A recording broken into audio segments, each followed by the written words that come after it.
Felizes por mais este encontro com todos vocês, estamos iniciando o Diálogo Espírita desta semana.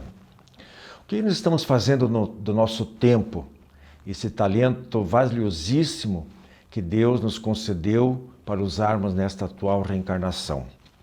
Não deixe para amanhã o que pode fazer hoje, diz o ditado. Além da imprudência de se transferir para o futuro uma tarefa que podia ser realizada no presente, correndo-se o risco de amanhã, inclusive, de não termos hora alguma para executar essa tarefa, esse momento especial passa e não volta mais. E se ele ficou em branco, é um tempo perdido e irrecuperável. Matar o tempo, outra expressão popular, é ruim, é desperdício. Mas também não podemos ir com muita sede ao pote, porque atropelar o tempo causa ansiedade, estresse, precipitações, acidentes e uma série de outras consequências. E aí entra em cena um outro adágio: a pressa inimiga da perfeição. Então, no que diz respeito à administração do tempo, como em tudo, precisa de equilíbrio e sabedoria. No quadro Nós e o Mundo, muito mais sobre o tempo, em seguidinha. Em O Espiritismo Responde, pergunta: será que realmente os espíritos podem ler os nossos pensamentos? E em Razões dos Fatos, a IE, ou inteligência espiritual, e o ponto de Deus no cérebro humano, segundo os cientistas.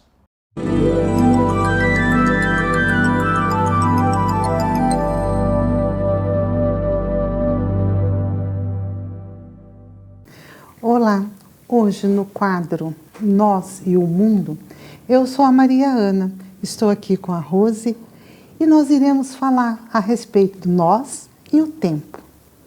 E para iniciar, nós iremos ver a palavra nós. Nós é um pronome com a função de sujeito. E ele está indicando eu e uma outra pessoa, ou um conjunto de pessoas. Veja que interessante. E o tempo? O que é o tempo? O tempo na contagem terrestre é o período de tempo que corresponde a uma volta completa da Terra no seu eixo. É constituído por 24 horas, que é o dia, que são iguais para todos os que habitam na Terra. Olha que interessante, ela é igual para todos.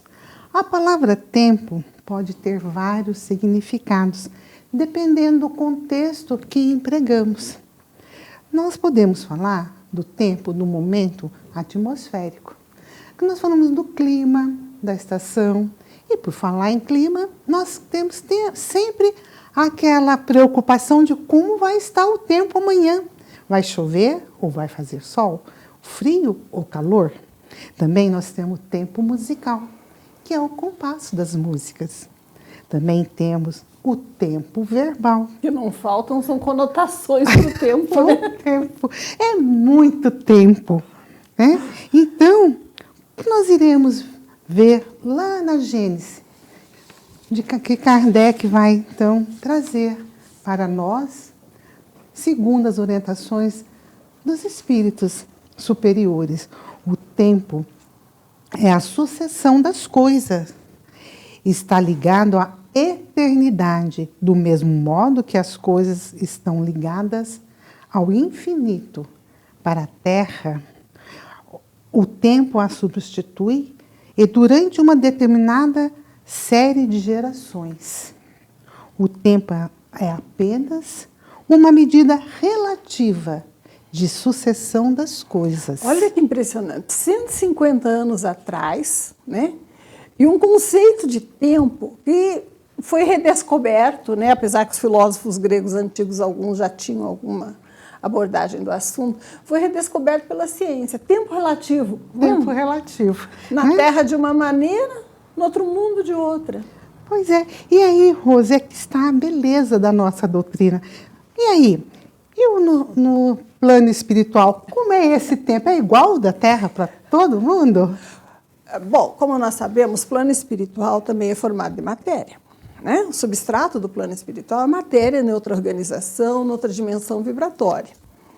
Segundo os espíritos nos revelam, e a gente percebe pelas descrições, pelas impressões dos espíritos desencarnados e até nos fenômenos de materialização a gente pode deduzir alguma coisa a respeito. Se nós pensamos, né, que no plano espiritual também existe uma organização, pelo menos no plano espiritual, limítrofe com a nossa evolução aqui terrena, não podemos ajuizar das regiões espirituais da perfeição absoluta, né? Podemos imaginar aquilo que não pode deixar de ser, mas não temos muita noção. O que nós sabemos do próprio tempo na matéria bariônica, na matéria visível? Nós sabemos que na Terra ele tem uma forma de percepção. Em outros mundos, dependendo da massa desses mundos, a ciência nos ensina, da sua velocidade, a sensação de tempo e o transcurso de tempo realmente biológico é diferente. Um ano na Terra pode ser 10 anos em outro mundo e vice-versa, dependendo da massa e da velocidade de cada um. Isso a gente estuda em ciências. No plano espiritual, o que nós sabemos é que, como na Terra, o tempo é uma sucessão linear. Ele vai do passado para o futuro. Conforme os acontecimentos vão se desenrolando, o tempo vai marcando. O presente, na verdade, a gente não consegue nem imaginar se tiver que parar e pensar em teoria. Porque quando você pensa alguma coisa, você já pensa do passado. Você não consegue pensar e segurar o tempo enquanto você pensa. Você acabou de pensar, já passou. Então, a nossa construção no tempo lembra muito aquilo que Emmanuel nos coloca do ponto de vista espiritual. Ele nos diz que Deus nos empresta o tempo para que a gente faça uma troca.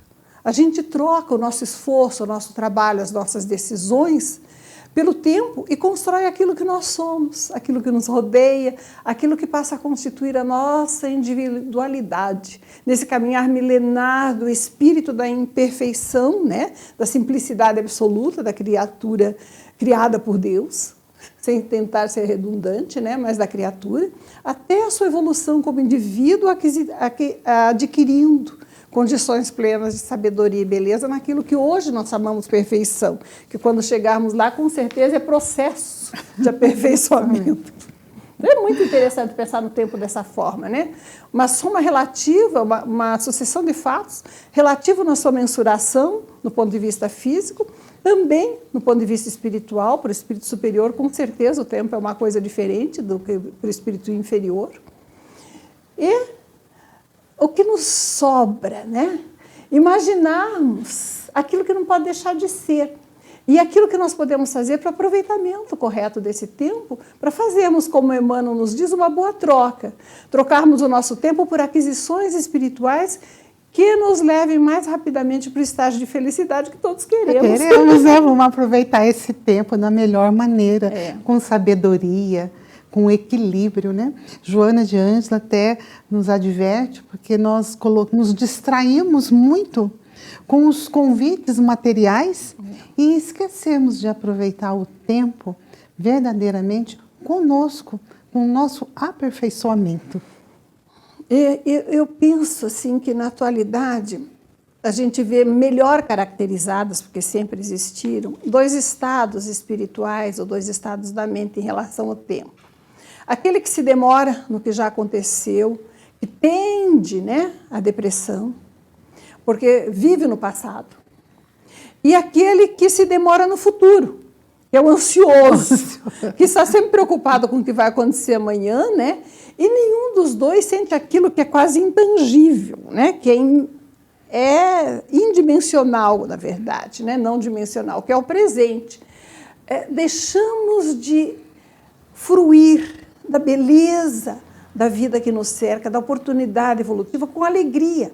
Passa a ser um peso a vida, porque nós estamos ou no passado, rememorando as tristezas que nos marcaram, né?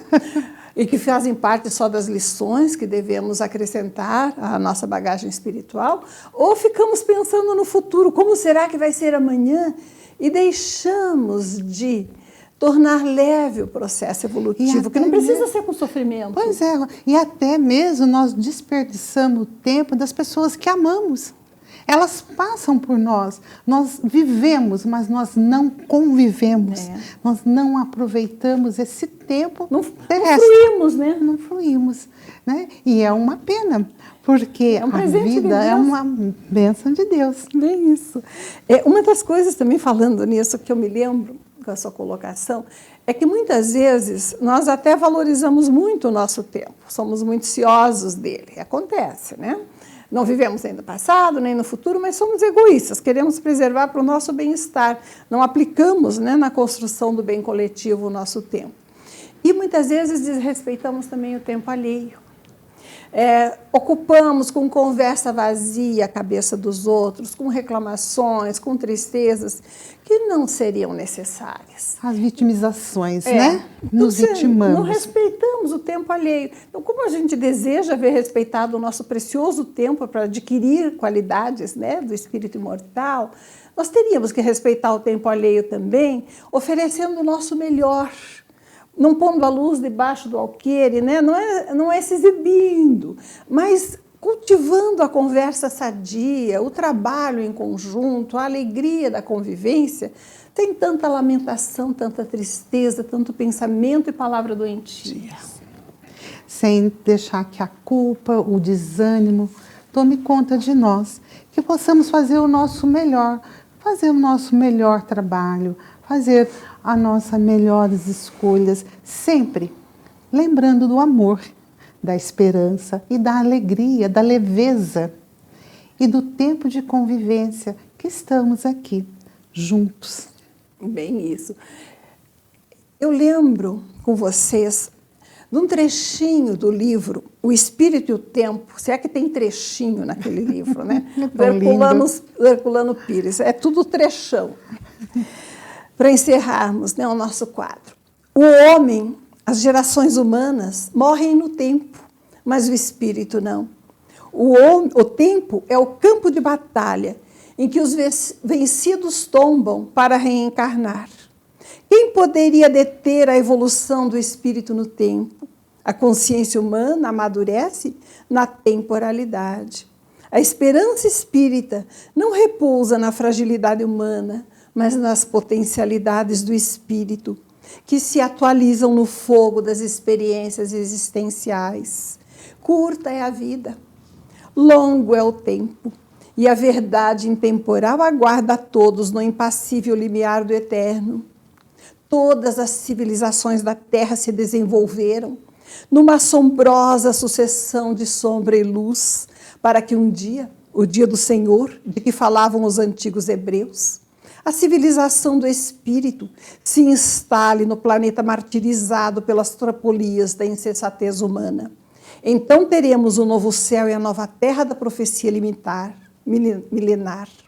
Os que não se tornarem dignos da promessa continuarão a esperar e a amadurecer essa lei inviolável da antropologia espírita. Muita paz.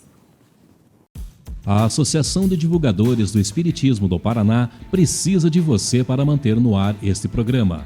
Faça contato pelo e-mail adpr@adpr.org.br ou pelo WhatsApp 41 98 777 2201 e obtenha mais detalhes. Além de doações avulsas, você pode colaborar veiculando anúncios publicitários como forma de apoio cultural. Divulgue o seu produto ou serviço para toda a região metropolitana de Curitiba, com alcance nacional pelo nosso canal no YouTube. Os valores dos anúncios são incríveis, muito abaixo dos praticados no mercado. Informe-se. Ajude você também a fazer o diálogo espírita cada vez melhor.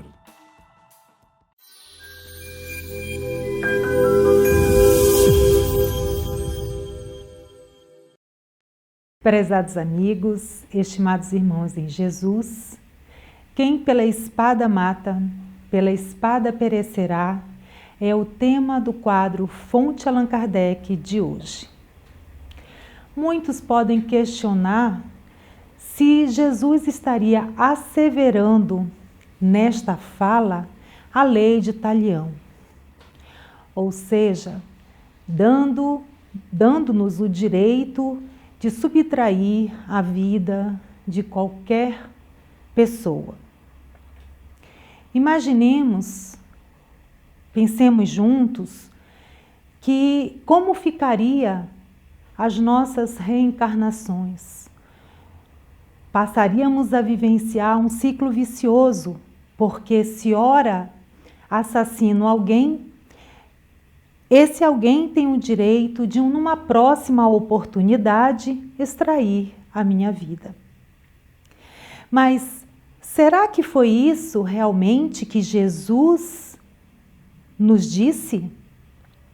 Há milênios temos acompanhado, presenciado que a falta de compreensão, de entendimento, a boa vontade em buscar compreender, muitas vezes pela nossa própria ignorância, os ensinos de Jesus, faz com que falemos ou repitamos essas frases sem nos dar conta do verdadeiro sentido. Outras vezes, trazemos estas falas para justificar o nosso desejo em permanecer agindo de forma incoerente. No entanto, Jesus, ao expressar quem pela espada mata, pela espada perecerá, nos chama a atenção, uma reflexão profunda da lei de causa e efeito, dizendo-nos que somos responsáveis por todos os nossos atos. Logo, se há entre nós e há ainda irmãos que opinam, que são a favor da pena de morte porque acreditam extrair da sociedade o mal, de fato não é isso que acontece.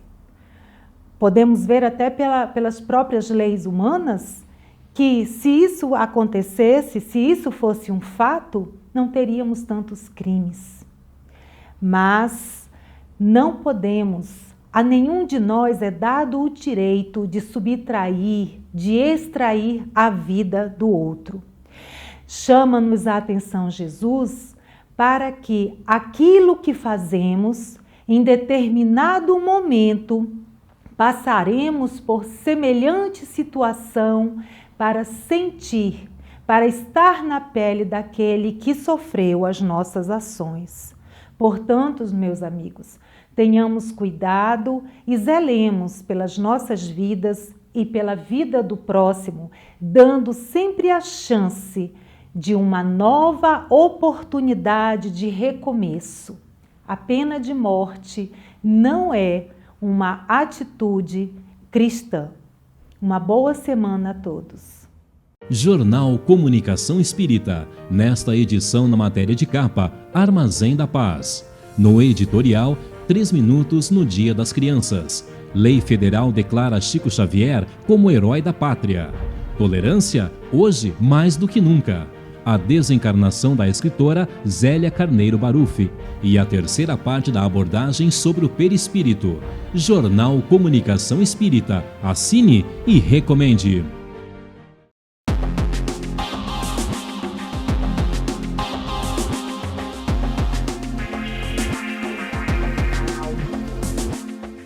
Olá, amigos! No quadro Espiritismo Responde de hoje, nós temos uma pergunta bastante interessante. Diz assim: os espíritos podem ler os nossos pensamentos? E em caso afirmativo, como eles conseguem fazer isso? Bem, para responder essa pergunta, eu vou ler uma questão, ou melhor, 2 questões aqui do Livro dos Espíritos. É a questão 456, que diz assim: os espíritos veem tudo o que fazemos? A resposta dos espíritos for: podem vê-lo, uma vez que estáis continuadamente cercados por eles, mas cada um só vê as coisas para as quais dirige sua atenção. Das que lhes são indiferentes, eles não se ocupam. Na sequência, a pergunta 457 continua e o Kardec faz a seguinte pergunta: os espíritos podem conhecer nossos mais secretos pensamentos? E a resposta é um pouco surpreendente, porque diz assim: muitas vezes eles sabem o que gostaríeis de esconder de vós mesmos. Nem atos, nem pensamentos lhe podem ser dissimulados. Então aqui nós já respondemos uma boa parte da questão, não é mesmo? Porque os espíritos, eles se comunicam conosco que estamos encarnados e também no mundo espiritual com os outros espíritos pelo pensamento. Então, o pensamento nós não conseguimos esconder, já que é uma matéria da qual eles têm acesso. E aqui nessa questão anterior que eu li, os espíritos respondem que eles só não vão se interessar por tudo. Então, muitas vezes, aquele pensamento que nós estamos tendo não é de interesse daqueles espíritos que estão perto da gente, mas muitas vezes pode ser do interesse sim. Então, eles têm essa capacidade de se comunicar pelo pensamento. Uma vez que a gente está pensando em alguma coisa de baixa vibração, nós, infelizmente, iremos atrair espíritos que se dedicam a descobrir esses pensamentos também de baixa vibração. Nós vamos atrair para perto da gente conforme a vibração do nosso próprio pensamento. Então, é muito importante, e eu acho que essa é a parte mais importante dessa questão, é nós treinarmos o nosso pensamento, nós elevarmos o nosso pensamento. Como é que a gente pode fazer isso? A gente faz isso pela mentalização, pela meditação, pela prece, principalmente pela prece. Quando nós nos dedicamos a pensamentos bons, a pensamentos que nos levam a quadro de saúde, de bem-estar, de qualidade de vida, quando nós deixamos de lado pensamentos que irão prejudicar o outro, que irão atrapalhar a vida do outro ou a nossa própria vida. Quando nós estamos nesse caminho, nós estamos numa boa sintonia de pensamento. E assim nós vamos atrair para perto da gente espíritos amigos, espíritos familiares, espíritos bondosos, espíritos que querem nos auxiliar na nossa marcha, na nossa caminhada evolutiva.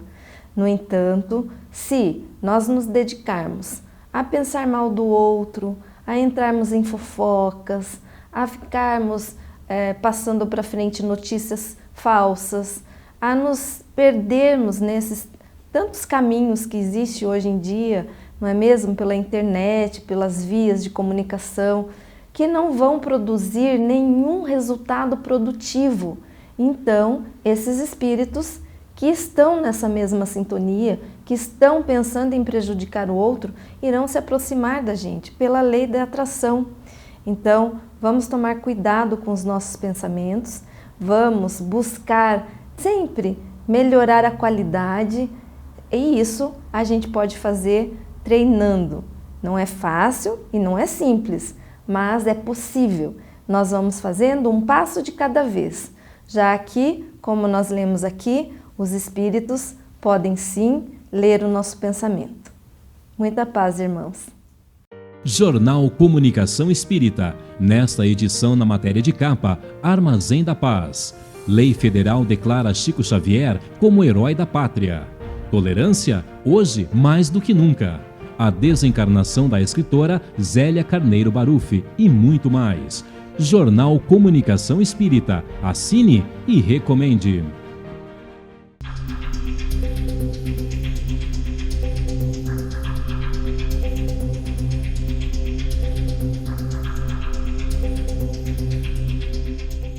Prezados amigos, chamou minha atenção um artigo que encontrei na internet do dia 2 de março de 2020, no site do Instituto Longevidade, MAG. Este artigo está na seção Longevidade e Comportamento e tem por título Ponto de Deus, conheça a área da inteligência espiritual no cérebro. Depois da avaliação intelectual feita através da metodologia dos QIs, quociente de inteligência, e também da inteligência emocional, já de algum tempo que fala-se sobre a inteligência espiritual, que estaria relacionada com determinada área do cérebro das pessoas. Há 2 décadas atrás, os neurocientistas Dana Zohari e Ian Marshall escreveram o livro QS, Inteligência Espiritual, no qual eles apontam para a existência de um local no cérebro responsável pela espiritualidade. O chamado ponto de Deus está localizado nos lobos temporais, regiões do cérebro localizadas acima das orelhas, áreas que processam o reconhecimento visual, a percepção auditiva e também ligadas à memória e às emoções. Essas áreas elas são fortemente ativadas em momentos de transcendência e espiritualidade e são acionadas, aspas, durante experiências com grandes insights, iluminações ou com arte, abrindo-se à transcendência e à criatividade, fecha aspas. Por meio da inteligência espiritual, aspas novamente, se é capaz de criar conexões de sentido e significado entre todas as coisas, explica o especialista Fabrício Nogueira, e que desenvolve um sentido de vida fundamental das forças motivacionais e relações interpessoais. A inteligência espiritual ela parece inata, nós diríamos que é Deus em nós, né? Mas precisa ser desenvolvida e estar em equilíbrio com a inteligência emocional e também com a inteligência intelectual. E aí os autores do livro já citado, eles dão algumas pistas de como nós podemos desenvolver a inteligência espiritual. Vou ler aqui rapidamente. Autoconhecimento, entender melhor suas próprias crenças e valores e os fatores que a motivam. 2. Espontaneidade, buscar a conexão consigo próprio, afastando medos e receios, além do sentimento de culpa. 3. Idealismo, agir a partir de fortes princípios e crenças e viver de acordo com seus propósitos. 4. Holismo, pensar de forma holística, considerando o todo e não apenas uma parte ou aspecto, bem como ter sentimento de pertencimento. 5. Compaixão, ter uma profunda empatia com o outro, conectando-se com sentimentos e necessidades alheias e manifestando respeito e amor. 6. Respeito à diversidade, valorizar as pessoas pelas diferenças, tendo consciência de que são fontes de aprendizado e transformação. 7. Independência, demonstrar autonomia em relação à condução da própria vida, tendo a coragem de se colocar contra uma multidão, se for o caso, se for necessário, para defender suas convicções. 8. Questionamento, manifestar a tendência a perguntar os porquês, buscando entender as coisas e chegar à profundidade delas. 9. Adaptabilidade, olhar a situação ou problema de diversos ângulos, ter uma visão mais ampla do contexto ou cenário. E a 10ª, última, foco, perceber a complexidade da vida sem perder a capacidade de focar o essencial. Bem, muitas dessas recomendações, ditas de outras formas, são defendidas pelo Espiritismo. Por outro lado, nós poderíamos acrescentar aqui a necessidade imperiosa e o papel fundamental desempenhado neste processo de desenvolvimento da inteligência espiritual, da oração e da fé.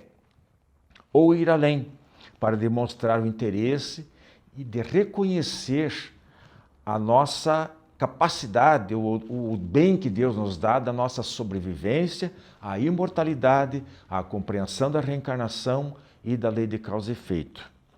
E acrescentar a prática do bem como um todo, incluindo não só a empatia, mas também as virtudes de caridade, de solidariedade, como formas de iluminação, de iluminarmos a nossa alma e ascendermos espiritualmente para mais perto de Deus. Muito obrigado pela audiência de todos vocês. Uma boa semana e até a próxima.